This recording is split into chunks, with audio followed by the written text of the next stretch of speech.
Give us an update on the lawsuit. What are the facts?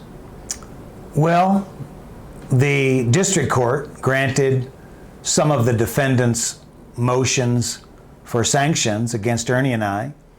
And for those of you wondering what a sanction is, it's where the court, through its inherent power or through by statute or through Rule 11, sanctions the attorneys for, you can sanction an attorney for any number of different things, but in this situation, the court, pursuant to those motions, has determined that our lawsuit is frivolous and that Ernie and I should pay the attorney's fees of Dominion Voting Systems and Facebook and Center for Technology and Civic Life, who we call CTCL, and the Michigan parties and the Pennsylvania parties. So the attorney's fees could be in the hundreds of thousands of dollars, and it's a negative situation for Ernie and I. But as we get along in our talk here, we'll tell everybody what we're going to do and what's going to be happening in the future. Some of our family are worried about us being arrested. That's not going to happen under any circumstances. And of course, I mean, I guess we could be grieved or something like that. Somebody could file a grievance against us, but we haven't done anything unethical. So these are all issues which may come down the line. However, at this point, the court has granted their motion to sanction us for filing a frivolous lawsuit. Now, of course, we disagree with that, and we're going to be filing a motion to reconsider. We've already got the original dismissal under appeal, so we'll be adding this to our appeal. We will not be quitting, we will not be giving up, and we will not be dismissing the case.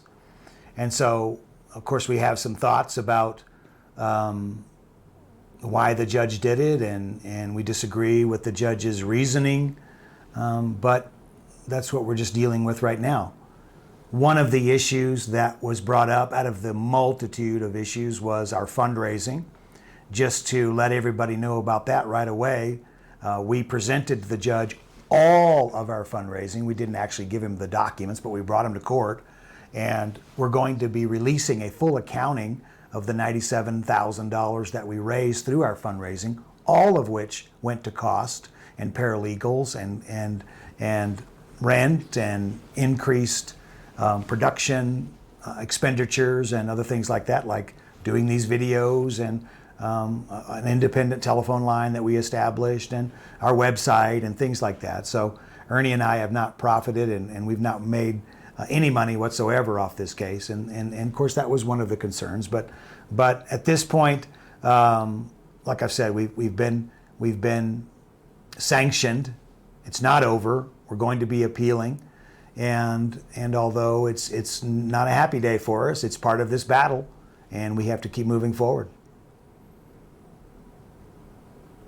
That's right, and really, I think if you take a look at the judge's ruling, it becomes pretty evident that the court looked at the facts as parroted by the mainstream media as opposed to facts that were actually admitted into court, because in our case, actually no facts have been admitted into court and no facts have been examined. But if you read the judge's opinion, it appears that he has accepted the mainstream media narrative and completely discounted all evidence that has come to light to date regarding election fraud. So yeah, the judge has essentially locked us out of court and wants to sanction us specifically to send the message for other parties like our clients and other attorneys like us to not bring any lawsuits alleging election fraud or anything of that nature in courts. And I think that's what's happening. I think that's clearly what's going on. But you know, no one's happy about it, but no one's depressed about it either. We didn't really expect this. we knew that the motions were coming. I knew that right away. I knew that the defendants were going to claim that it was frivolous, but we never in our wildest dreams thought the court would actually find that attorneys representing real people, bringing real claims in a court of law, not on Telegram or not on a blog or not on a radio show or not on TV, but in a real courtroom, presenting real evidence in the most honorable way, footnoting every paragraph along the way to establish where we receive the information. We never believed that the court would actually sanction us as attorneys, but I guess that's where we're at in today's world. And Right, and certainly not without having an evidentiary hearing, Right. and actually having a request for an evidentiary hearing rejected. Right.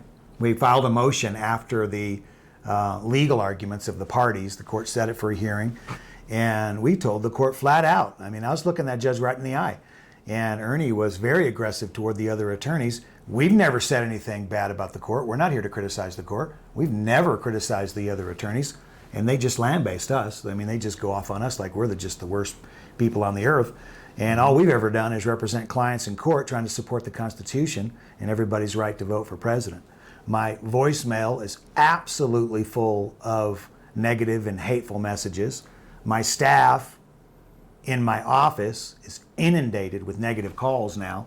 None of that took place before these motions for sanctions were filed and the court was holding hearings and we're winding up in the Washington Post being called Trump lawyers. So the hate is just spewing forth. Our emails are just full of hateful emails. So all this is coming down on us, but we're not whining about it. This is part of the process, and this is why we're here. This is why we went to law school. This is why I've been practicing for 30 years. And so I've compared it to a detective putting a warrant together.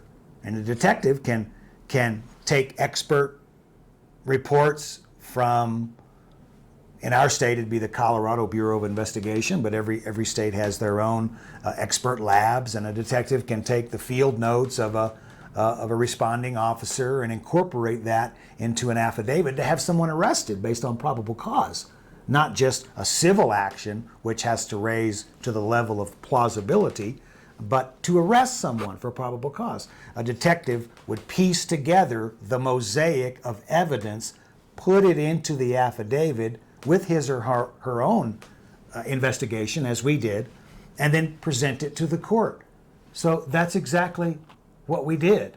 Now, you don't accuse the detective of plagiarism.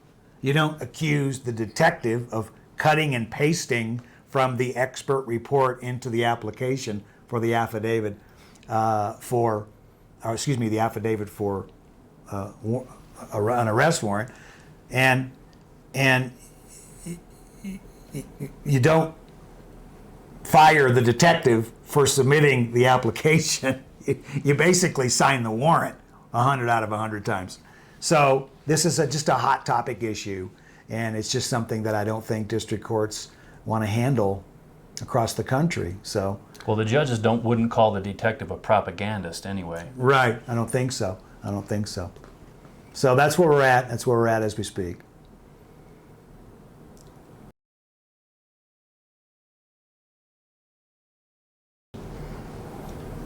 What's the procedure moving forward from here? Well, as I indicated, we're already in the 10th Circuit Court of Appeals on the original dismissal of the matter, and our opening brief is due, I think, on September 3rd. So we're going to have to amend our docketing statement and add this order to the orders that are being appealed. We'll probably have to seek an extension of time, but if that's denied, we'll get our opening brief filed. That's not an issue.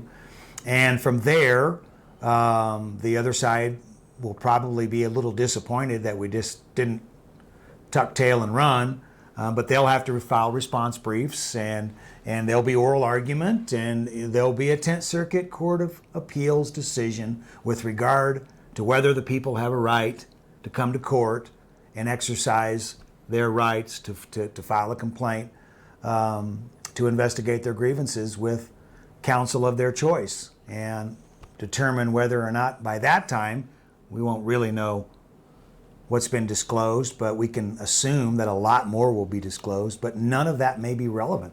The appeals court's probably going to be stuck with the record as it is, but we felt from the beginning, which was December of 2020, that our record was more than sufficient to establish a plausible claim to allow us to investigate further. But we'll file a reconsideration. We'll go back in front of the judge and file a reconsideration. And there's some other things that are coming out here in just the next couple of days or next couple of weeks. There's things that are apart from our case that are really going to be impactful on the election integrity front in general, and all of that information will impact our case ultimately. Just we know in the next few days we're going to be getting an audit report from the Arizona Forensic Audit. We know that there's a symposium coming up in a few days to talk about what's been captured online and through the internet, and really was there any vote switching that took place. And just within the last day or so, we've seen video evidence, and more is to come, from whistleblowers inside Dominion who've exposed the passwords and the fact that there really are back doors and side doors into these machines, and they do communicate with one another over the internet, despite the testimony under oath by officials from Dominion. So there's going to be a lot of information coming out over the next couple weeks and through the end of August. So I think it's going to be a really, that August is going to be a really hot month. I think it is. And people ask me all the time about the other attorneys who are also in this battle. Sidney Powell, Lin Wood, Rudy Giuliani, and others. I've never talked to Sidney Powell. I've never talked to Lin Wood. I've never talked to Mike Lindell. I've never talked to General Flynn. Ernie and I have been doing our own thing. We're representing our clients, which are over 500 people from 48 states. We filed our claim on December 22nd of 2020, and we've been litigating this matter throughout. So I never criticize the other attorneys. Never. But their cases are different. That's just apples and oranges. We're not criticizing anyone. But our case was for the long haul. It was for damages. And that might be distasteful, but it's not unusual for people to come to court and ask for money damages. In fact, that's kind of the whole civil system, is coming to court in a civil way to ask for money damages. The other cases involved a request for injunctive relief. We've only said this 1,000 times, and God bless those other attorneys, but they went to court and sued public officials in their official capacity. Look at every complaint that was filed except ours. When you sue persons in their official capacity, you might as well be suing the state for which they work. So when you sue Governor Kemp in his official capacity as governor of Georgia, you're suing Georgia. Now, you can't sue a state for damages. That's 11th Amendment. Everybody knows that. So we never sued any of the government officials in their official capacity. We sued them in their individual capacity, because when you violate the Constitution, you step out of your office. You're no longer protected by your office. You're operating under color of authority. This is black letter law, but for whatever reason, the judge never understood that. So when these attorney generals entered their appearance on behalf of the governors and secretaries of state that we sued, they entered their appearance on behalf of those persons in their official capacity. No one entered their appearance on behalf of the individuals that we sued in their individual capacity. So, knowing that the magistrate was not conscious of the distinction, knowing that once they objected to personal jurisdiction, even in their limited capacity, we dismissed them out, thinking that the cases would be better filed in those home states. And when we get through this appeals process and go back to the district court, then we'll contemplate, and by that by that time, I think things will be extraordinarily different. So those cases will have to be brought in those individual states. But it's all coming down like a house of cards. So we're never here to criticize the other attorneys, but there are other motions for sanctions that are pending in Michigan against Sidney Powell and the other attorneys that filed King v. Whitmire, isn't that the case? And again, that was for injunctive relief. And so their cases are just a little different than ours, but we're all sort of together in this idea that no matter who comes to court, no matter what your background is, no matter what your status is, you can say what you want about me. You know, every busy trial attorney is going to have some nicks on his or her record. Ernie, quite frankly, is spotless, but you can look at my record. I've been practicing for law for 30 years. I've never been suspended for a day of that 30 years. And when you perform over 400 jury trials and do as much litigation as I have for 30 years, you get yourself into a dog fight every now and then, and not everybody's happy about it. So I'm not ashamed of anything I've done. I'm not ashamed of anything that we filed. We stand behind it, and we think we're going to win. Not only do we think that we're not frivolous, we wouldn't have filed the claim if we thought it was frivolous. The judge said we're acting in bad faith, but of course we're not. We think we're going to win the appeal. We think if this thing goes to the Supreme Court, if that's necessary, that's just what we have to do. Yeah. The appeal, really, the issue on appeal is, are we a generalized grievance? And that is, to me, is a very clear-cut issue. We are clearly different than the general public as the registered voter, and only the registered voter had the right to vote harmed. That's right. And as we've said, again, over and over, if you just come to court and you just don't like voting machines, and you just say, Your Honor, you got to get rid of these voting machines. They just don't work. And look at all this evidence I have that these voting machines don't work. Well, that's a generalized grievance. When you come to court and you say, Your Honor, Facebook is censoring everybody. This is outrageous. They can't do that. That's a generalized grievance. But when you bring parties to court and they sign under oath affidavits, and it's their rights that have been damaged, and there was an election, and during that election, there was impropriety and improper behavior, and there are state actors involved, and all of these private entities are state actors in terms of their conduct, well, then you may have a civil rights claim. And if there's enough people involved, that's a class action civil rights claim. So all of this is standard. It's black letter law. So in the end, that's what the Court of Appeals is going to have to determine. Do voters have standing to come to court and sue certain private individuals who have stepped out of their capacity as governors or secretaries of state, or other private entities such as corporations or nonprofits who, through their own voluntary conduct, became state actors by their sort of cooperation with other obvious state actors? I mean, elections are a state function.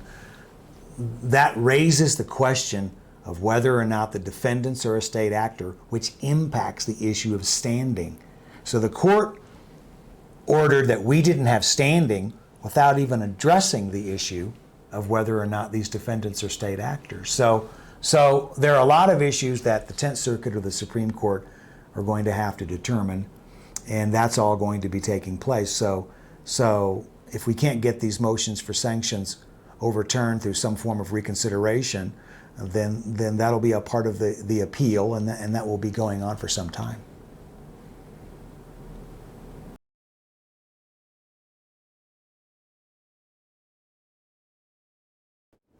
Where are we going from here with the lawsuit and as a country?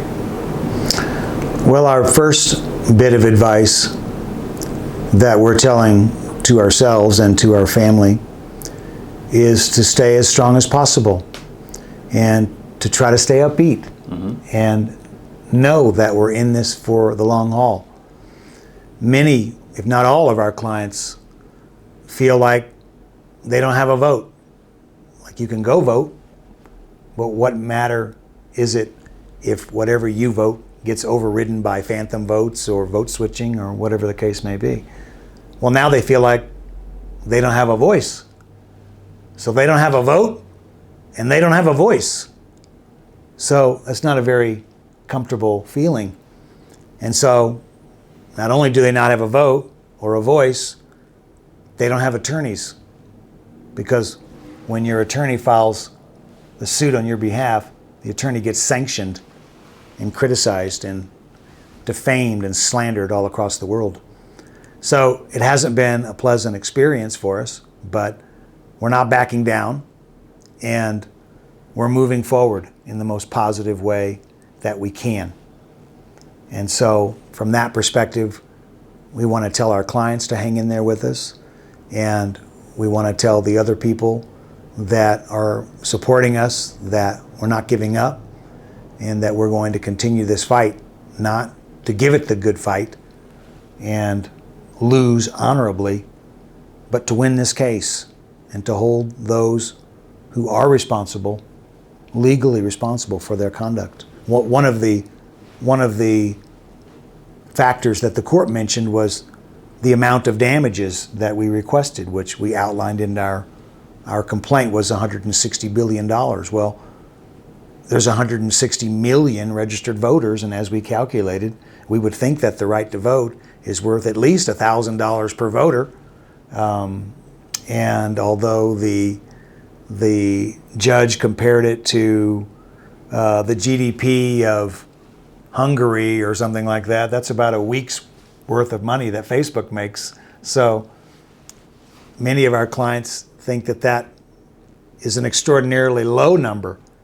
And for the crime of the century, it probably is. Mm-hmm. But ultimately, that's a jury issue.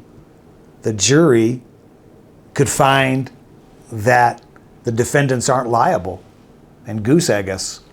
The jury could give us $1, or the jury could give as much money as they thought the damages were worth. And from every person that I've talked to, the right to vote for president is priceless. That's right. There's a lot of bloodshed for the right to vote. That's and right. You can't put a money dollar value on the amount of blood that has been spilled for not only the vote, but our voice also. So you're right. Everyone needs to remain positive, because although we've taken a gut punch here with this ruling, it's not the end of the fight. And if you pay attention, you can see that the momentum is building in our direction, that every day more evidence comes out that supports our cause, and every day we become more justified in the fact that our case has been was filed with a righteous intent, not any kind of bad intent. So I think the best thing we can do is remain positive, and I'm very positive that things will turn out in our favor. Well, I think they will as well.